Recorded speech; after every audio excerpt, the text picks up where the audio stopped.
Hey there, everybody. I'm CCP Dolan, bringing it to you with Apathetic Brent in the studio, bringing you Nulli Secunda versus Your Votes Don't Count, popularly known as Snigwaffa.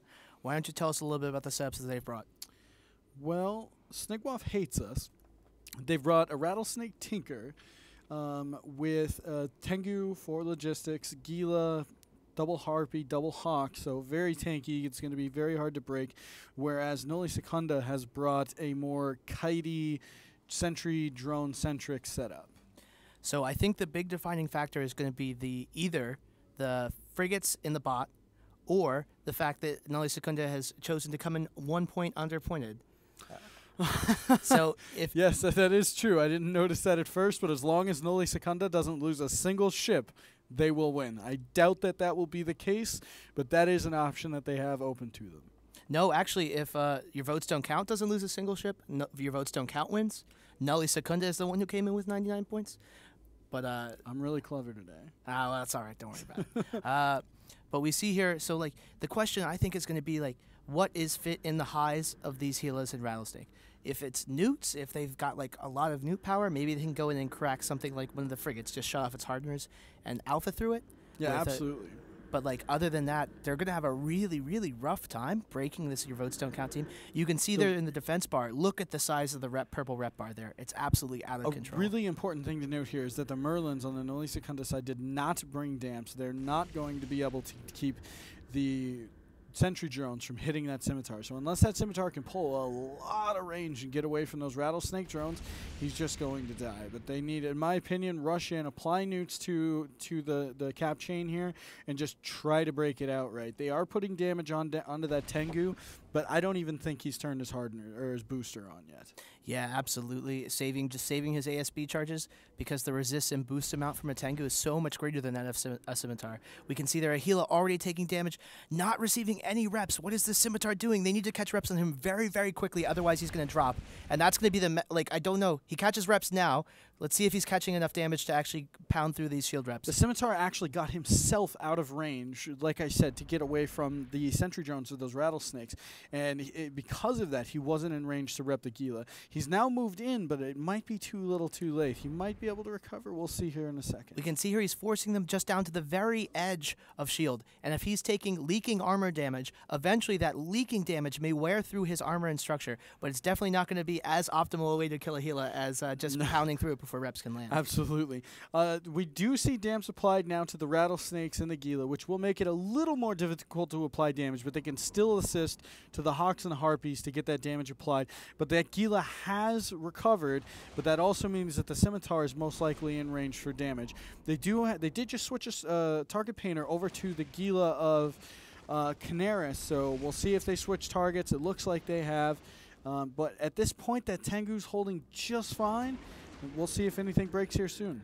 And for our viewers, you actually can watch something very important here. So Nulli Secunda appears to only have a single target painter, and they're applying that target painter to what they're shooting before they start shooting it to help both the lock times and the damage landing. Absolutely. But Your Votes Don't Count Tengu is actually following that target painter, pre-locking. You saw before earlier in the match, reps land on a target painted ship before it took any damage. Reps were just being applied in anticipation of the damage. That's actually really good communication from Your Votes Don't Count, because I doubt that the Tengu's actually able to just say, oh, the target painter's going here, but it is good that they're doing that. A Merlin gets immediately alphaed into low armor, but they do get reps on it quick enough that it hasn't died yet.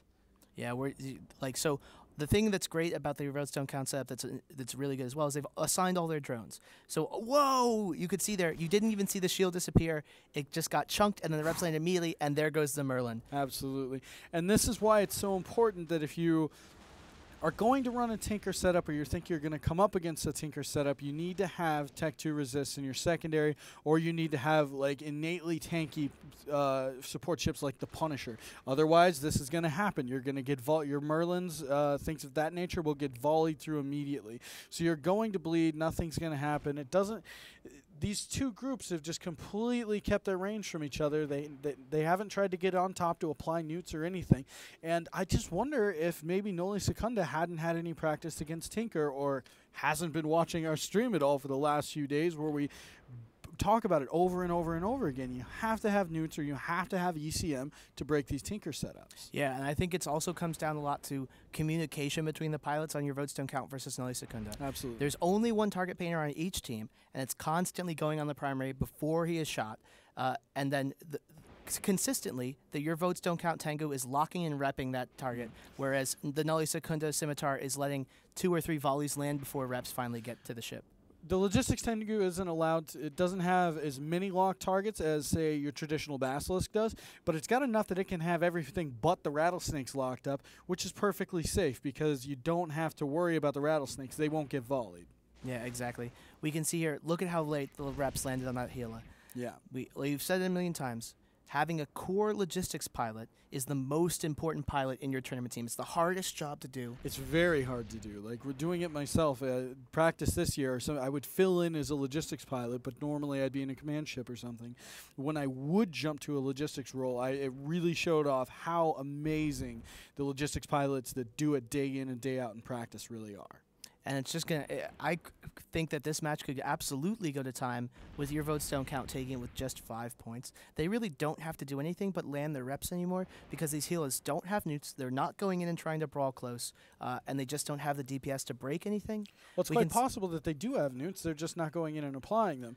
But I do see some missiles coming off of the Rattlesnake, but that's predictable. The Gilas I have not seen. I will look to see if they have any launchers on them. And we can see here they're testing the Tango again, but that Tango was going to turn on his rep and literally 100% his shield every time he presses that rep. You saw there the huge boost amount. He's boosting like 40% of his shield every time he reps. And even if they force him into reload on his ASB, he can just run it without charges because he's in that cap chain. And from what I can tell, there's no missiles on these Gilas, so they have to have newts in the highs. I don't know why they don't go in and try to put cap pressure on. It's the same thing that we watched, I believe it was Pizza versus Obsidian front. Same thing happened. I think teams think that these Tinkers are much scarier up close. But really, most of the damage on your votes don't count is really hyper long-range damage. Absolutely. The only damage that you're actually gaining by going in close is the Harpy and a Hawk DPS, which isn't enough to matter. You're already in a losing position. You have to make something happen here. So, and they're also in a really bad position now because up till now, they were less than 4 points ahead. But now your votes don't count as 5 points ahead. So even killing one of these frigates at the last second, which is a move they could have conceivably tried to execute earlier, is not going to work. They have to kill 2 frigates or something big to get the points lead and make a comeback.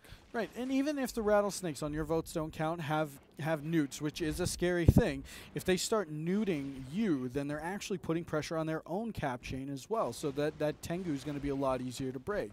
But you get in there, you newt out the Vulture, you newt out the Tengu, and you can easily break the Tengu when the Vulture links are off. You can see in here some of the support for Nulli Secunda getting in a little bit closer, applying some webs, applying some tracking disruptors to these Harpies and Hawks. But they're not going to be able to break those T2 resist. Those profiles on the Hawks and Harpies, while different, are really, really strong. And with the Tinker support, they're not going to be able to break anything here. That Rattlesnake is getting in close. It's been a long trek for him. But we still have Gilas sitting about 100 kilometers from the main group of Nulli Secunda. I think your votes don't count has made the executive decision. We've taken out some support. We have a points lead. If we just kill this Rattlesnake, there's going to be absolutely not enough DPS on the field to break anything, really. Yeah.